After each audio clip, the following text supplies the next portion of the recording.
दोस्तों आज के दौर में अगर अमेरिका को देखा जाए तो वो एक ऐसा मुल्क है जो माशी और जंगी लिहाज से बहुत ज़्यादा ताकतवर है। मेरे ख्याल में एवरी एजुकेटेड मैन इस बात से अच्छी तरह वाकिफ है कि अमेरिका वो मुल्क है जो जंग के हथियार बनाता है और बहुत सारे अदर कंट्रीज को बेचता है। इस वक्त अमेरिका टेक्नोलॉजी की फील्ड में बहुत आगे है। अमेरिका में टेक्नोलॉजी का बहुत ज़्यादा यूज़ किया जाता है। अमेरिका हर फील्ड में टेक्नोलॉजी का यूज़ करता है, चाहे वो एजुकेशन हो या फार्मिंग, चाहे वो आईटी की फील्ड हो या मेडिकल की। अमेरिका हर चीज़ को एडवांस और आसान तर बना रहा है। अमेरिका वार वेपन्स और न्यूक्लियर वेपन्स में बहुत सारे ममालिक को पीछे छोड़ चुका है। मगर दोस्तों क्या आप जानते हैं कि मौजूदा अमेरिका में रहने वाले लोग ही असल अमेरिकन हैं या फिर ये कोई और लोग हैं? अमेरिका कैसे डिस्कवर हुआ, अमेरिका में रहने वाले लोग कौन हैं और ये टेक्नोलॉजी में इतने ज़्यादा एडवांस कैसे हैं? और क्रिस्टोफर कोलंबस हकीकत में एक हीरो था जैसे हमारी बुक्स में दिखाया गया है या फिर विलन? इन तमाम राजों के बारे में जानने के लिए वीडियो को एंड तक जरूर देखें। हेलो हाय अस्सलाम वालेकुम दोस्तों, मैं हूँ इरफान और आप देख रहे हैं सर्चिंग विद इरफान। दोस्तों इन्फॉर्मेशन से रिलेटेड वीडियोस को देखने के लिए मेरे चैनल को सब्सक्राइब कर लें और बेल आइकन को प्रेस कर दें ताकि इस तरह की इन्फॉर्मेशन से रिलेटेड वीडियोस की नोटिफिकेशन आप तक पहुंच सके।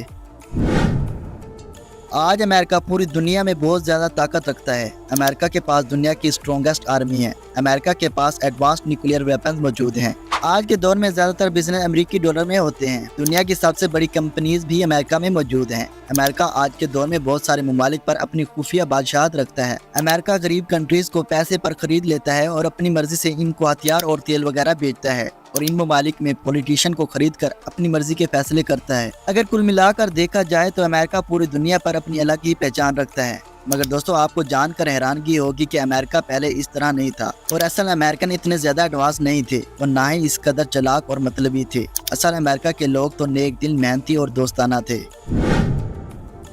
दोस्तों आपने क्रिस्टोफर कोलंबस के बारे में टेक्स्ट बुक्स में पढ़ा होगा। क्रिस्टोफर कोलंबस वो महान इंसान है जिसने अमेरिका को दरियाफ्त किया था। क्रिस्टोफर कोलंबस वो हीरो है जिसने एक नई दुनिया को डिस्कवर किया था। टेक्स्ट बुक्स में क्रिस्टोफर कोलंबस को एक हीरो के लिहाज से पेश किया जाता है, मगर दोस्तों हकीकत इसके बिल्कुल डिफरेंट है। दोस्तों इस शख्स की अगर आप हिस्ट्री सुने तो ये एक जालिम इंसान था जिसे पैसे की और ओहदे की बहुत ज्यादा हवस थी। ये इस कदर लालची इंसान था जो पैसों के लिए हजारों मासूम लोगों को कत्ल कर सकता था। ये वो इंसान है जिसने हजारों लोगों को बेदर्दी से कत्ल किया और इनके घरों को तबाह कर दिया। इसके जालमाना कारनामे इसकी अपनी किताब में लिखे हुए हैं जिनको आज तक दुनिया से छुपाया गया है। दोस्तों कोलंबस की पैदाइश 30 अक्टूबर 1491 को रिपब्लिक ऑफ जुनेवा इटली में हुई थी। ये स्पेन में एक सैलरी बेस्ड मुलाजिम था। ये एक तजर्बाकार सिपाही सेलर के तौर पर बहुत ज्यादा मशहूर था। ये शख्स शुरू से ही लालची था और चाहता था कि मैं स्पेन के अंदर शाही दरबार में किसी बड़े ओहदे पर बैठूं और मैं लोगों में बहुत ज्यादा फेमस हो जाऊं। ये सब हासिल करने के लिए वो हमेशा सोचता रहता था। उस जमाने में जो नई जगहों को तलाश करते थे उनको बहुत ज्यादा अहमियत दी जाती थी।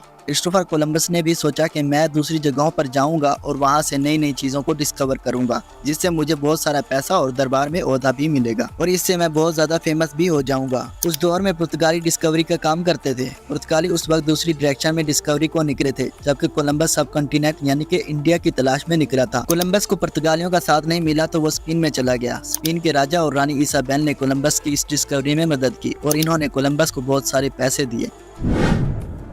1492 तक दुनिया अमेरिका से नावाकिफ थी। 1492 में क्रिस्टोफर कोलंबस जो इंडिया की तलाश में निकला था वो इंडिया तो ना पहुंचा मगर वो एक नई जगह पर जा पहुंचा जिसे आज का अमेरिका कहा जाता है। कोलंबस एक आइलैंड पर जा पहुंचा और इसको लगा कि ये इंडिया का कोई आइलैंड है। इस आइलैंड पर कोलंबस को लाल रंग के लोग मिले। इन लोगों को कोलंबस ने रेड इंडियंस का नाम दिया था। यही वो लोग थे जो असल में अमेरिकन थे। रेड इंडियंस को बाद में अमर इंडियन कहा जाने लगा और इस तरह अमर इंडियन अमेरिकन बन गए। रेड इंडियन बहुत सादा लोग थे। ये लोग बहुत रहमदिल और खुश मिजाज थे। इनके बारे में कोलंबस ने लिखा कि ये लोग हमारे लिए रंग बिरंगे परिंदे, रोटी के गट्ठे, तीर कमाने और दूसरी बहुत सारी चीजें लेकर आए थे और इसके बदले में हमसे बैलों की गर्दन में डालने वाली घंटियां और शीशों की लड़ियां जो कि डेकोरेशन में यूज होती हैं लेके गए थे। ये लोग चीजों के बदले चीजें देने के आदी थे। ये लोग बहुत मेहनती थे। इनके जिस्म बहुत मजबूत और सख्त थे। इनको देख कर नहीं लगता था कि ये किसी को नुकसान पहुंचा सकते हैं। यहाँ तक कि इनको हथियार चलाने भी नहीं आते थे क्योंकि अगर ये चालाक और खतरनाक होते तो हम नए लोगों को आता देख कर वो लोग हथियार लेकर हमारी तरफ जरूर बढ़ते। ये लोग इस कदर सादा थे कि जब मैंने इनको अपनी तलवार दी तो इस तलवार से बहुत सारे लोगों के हाथ जख्मी हो गए। इसका मतलब ये था कि इस जगह पर अभी तक लोहे का इस्तेमाल नहीं हुआ था और अभी तक ये लोग तीर कमान बांस से बनी चीजों से ही शिकार करते थे। मेरे दिल में ख्याल आया कि क्यों ना इन लोगों को गुलाम बना लिया जाए और इन पर राज किया जाए क्योंकि हम सिर्फ 50 लोग इस पूरी आबादी को गुलाम बना सकते थे। یہ تمام باتیں کرسٹوفر کولمبس نے اپنے لیٹر میں لکھی تھی اور یہ لیٹر کولمبس نے اسپین کی ملکہ کو بھیجا تھا جو آج کے دور میں بھی موجود ہے۔ ان ریڈ انڈینز کا نیک دل اور معصوم ہونا ان کی جان کا دشمن بن گیا۔ کولمبس کی ریڈ انڈینز کے پاس انٹری کے بعد ان پر ایسا ظلم ہوا کہ 5 صدیوں تک چلتا رہا۔ کرسٹوفر کولمبس نے وہاں کچھ دن گزارے اور پھر واپس روانہ ہوا۔ کولمبس نے اپنے ساتھ سونے چاندی کے کیوب، مکئی، پرندے، تمباکو اور 10 ریڈ انڈینز کو بطور غلام بنا کر اپنے ساتھ اسپین لے کر آیا۔ اسپین میں کرسٹوفر کولمبس کا رویل ایڈمنسٹریٹر کے طور پر دھوم دھام سے استقبال کیا گیا اور وہ اس بات کا حقدار بھی تھا۔ اس نے ایک ایسے خطے کو ڈسکور کیا تھا جو سونے، چاندی اور اناج سے بھرا ہوا تھا۔ کرسٹوفر کولمبس جو کل تک شاہی دربار میں ہاتھ باندھے حکم کا پابند ہوتا تھا، آج اسپین کی ملکہ اور بادشاہ سے گفتگو کر رہا تھا اور ان کو مشورے دے رہا تھا۔ اسپین کی ملکہ کولمبس کے اس کارنامے سے بہت زیادہ خوش ہوئی۔ ملکہ نے کولمبس کو سرکاری آفیسر بنا کر دوبارہ ریڈ انڈین کے پاس بھیجا۔ کرسٹوفر کولمبس نے وہاں جا کر ایک رپورٹ بھیجی جس میں لکھا کہ ریڈ انڈینز انتہائی کمزور ہیں، وہ اپنا دفاع نہیں کر سکتے، ان میں کوئی بادشاہت نہیں ہے، ہر کوئی اپنی محنت میں لگا رہتا ہے، ان ریڈ انڈینز کو ہم آسانی سے غلام بنا سکتے ہیں۔ ملکہ نے اس کی باتوں میں ہاں ملائی۔ ملکہ نے کولمبس کو 17 بحری جہاز دیے اور ان جہازوں پر 1200 خطرناک ترین جنگجو سوار تھے۔